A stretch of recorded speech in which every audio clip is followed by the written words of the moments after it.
Myanmar সীমান্তে মানবিক corridor দেয়া বাংলাদেশের জাতীয় নিরাপত্তা এবং সার্বভৌমত্বের জন্য ঝুঁকিপূর্ণ বলে মনে করছেন বিশেষজ্ঞরা। তাদের মতে দেশটির অভ্যন্তরীণ অবস্থা, করিডোরের নিরাপত্তা ও পরিবেশ প্রতিবেশী বড় দেশগুলোর মনোভাব পর্যালোচনা না করে জাতিসংঘের আহ্বানে সাড়া দেওয়া ঠিক হবে না। সিদ্ধান্ত গ্রহণের আগে রাজনৈতিক দলগুলোর সম্পৃক্ততা ও জনমত পর্যবেক্ষণের পরামর্শ বিশ্লেষকদের। ইমদাদুল্লাহ বাবুর রিপোর্ট। টানা সপ্তমবারের মতো বেস্ট টিস্যু পেপার ব্র্যান্ড হিসেবে স্বীকৃতি পেয়েছে বসুন্ধরা টিস্যু।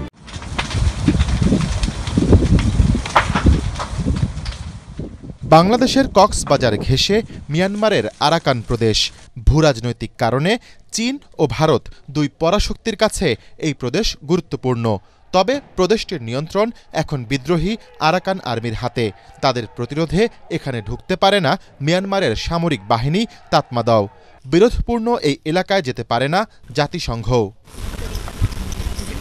সরকারের নিয়ন্ত্রণহীনতা, আন্তর্জাতিক সহযোগিতা না পৌঁছানো এবং সাম্প্রতিক ভূমিকম্প, এই তিন কারণে চলতি শস্য মৌসুমে প্রদেশটিতে হ্রাস পেতে পারে খাদ্যশস্য উৎপাদন।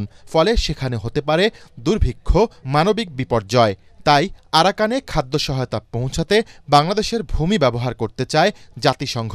মানবিক করিডোর হিসেবে এই সুযোগ দিতে নীতিগত সম্মতিও দিয়েছে বাংলাদেশ। বিশেষজ্ঞরা বলছেন, কি শর্তে সরকার নীতিগত সম্মতি দিল তা জাতির কাছে পরিষ্কার করা দরকার। জাতিসংঘ নিজেই কীভাবে সে করবে তার ব্যাপার, কিন্তু তাকে প্রথমে মিয়ানমারের সাথে চুক্তি করতে হবে এবং রাখাইনের সাথে তার সমঝোতা আসতে হবে। Then comes in Bangladesh. আপনার সাহায্য করিডোর করে দিলাম, ওরা অ্যাকসেপ্ট করলো না, লুটপাট করে নিয়ে গেল। শর্তগুলো আমাদের কি সেটা আমাদের রাজনীতিবিদদেরকে জানা উচিত। সবচেয়ে গুরুত্বপূর্ণ হচ্ছে আমাদের রাষ্ট্রীয় নিরাপত্তা। সেখানে আমাদের বাংলাদেশ সেনাবাহিনীর সে থাকবে, আমাদের সিকিউরিটি অ্যাডভাইজার বক্তব্য থাকবে। এগুলো সব সমন্বয় করেই তখন সিদ্ধান্তে আসা হবে। এখন প্রেস স্টেটমেন্ট দিয়ে এইভাবে এটাকে মানে একটা পলিটিসাইজ করাটা এটা বাংলাদেশ স্বার্থের অনুকূল নয়।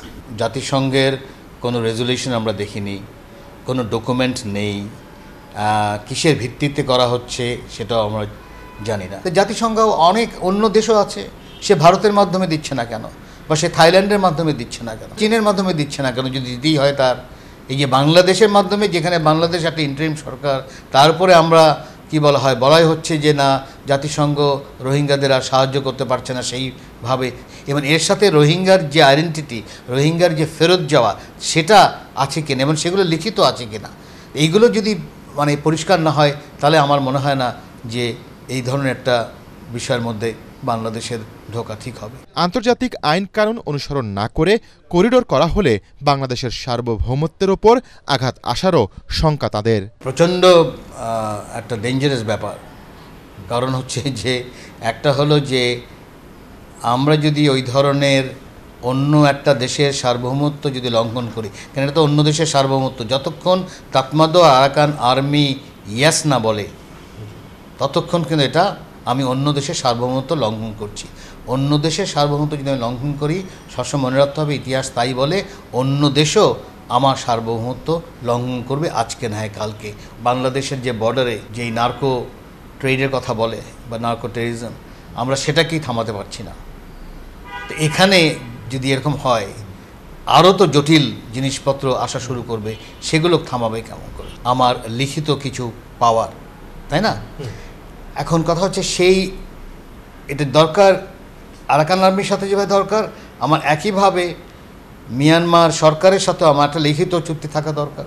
কারণ আমি যদি এটা দিতে চাই, এবং আরাকান আর্মি যেহেতু তারা দুজন লড়াই করছে, আরাকান আর্মি বলেই বলতে পারে যে এটা আমার সার্বভৌমত্ব লঙ্ঘন করা হচ্ছে, তুমি আমার শত্রুকে সাহায্য করছো, এবং সেখানে আমি একটা বোম ফেলবো, এবং সেই বোমটা একেবারে জাস্টিফাইডই হবে আন্তর্জাতিক আইনেও।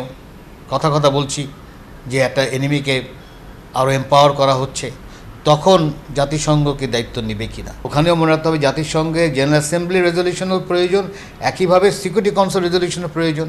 বাংলাদেশের ইন প্রিন্সিপাল রাজ্য এই জন্য, যেহেতু আমরা দীর্ঘ 54 বছর পর্যন্ত আমরা মানবিক সাহায্য পেয়ে আসছি পৃথিবীর থেকে, এবং রোহিঙ্গার জন্য আমরা এখন অনগোয়িং। সুতরাং এটা আমরা মুখে না করে দিতে পারি না। আমাদের এক্সামিন করে দেখব, যদি আমাদের স্বার্থের ওইটা কোনো স্বার্থ উদ্ধার হয় বা আমাদের কোনো ক্ষতি না হয় সেটা আমাদের ফাইন্ড আউট করতে হবে। যেমন ক্ষতি হচ্ছে কি, আজকে রোহিঙ্গারা আবার আসছে, যা পাঠাতে পারি না আর আসছে, তো এটা ক্ষতিকর। আমরা যাতে না আসার জন্য কী কী অবলম্বন করা যায়, এটা যদি সাহায্য করে মানবিক করিডোর, তাহলে হয়তো আমরা এই অপশানে যেতে পারি। আমাদের পররাষ্ট্র উপদেষ্টা এক কথা বলছেন, আর মাননীয় প্রধান উপদেষ্টা প্রেস সচিব আরেকটা কথা বলছেন। এক গভর্নমেন্টের একটাই বক্তব্য, one voice, government will speak in one voice. এসব আলোচনা চলার মধ্যেই নতুন করে আরও 1,13,000 রোহিঙ্গা দেশে ঢুকেছে। সব মিলে এখন আশ্রিত রোহিঙ্গার সংখ্যা প্রায় 15 লাখ। এ অবস্থায় আন্তর্জাতিকভাবে নতুন করে পাতা ফাঁদে বাংলাদেশ পা দেবে না এমন আশা বিশ্লেষকদের। ইমদাদুল্লাহ বাবু, ATN বাংলা, ঢাকা।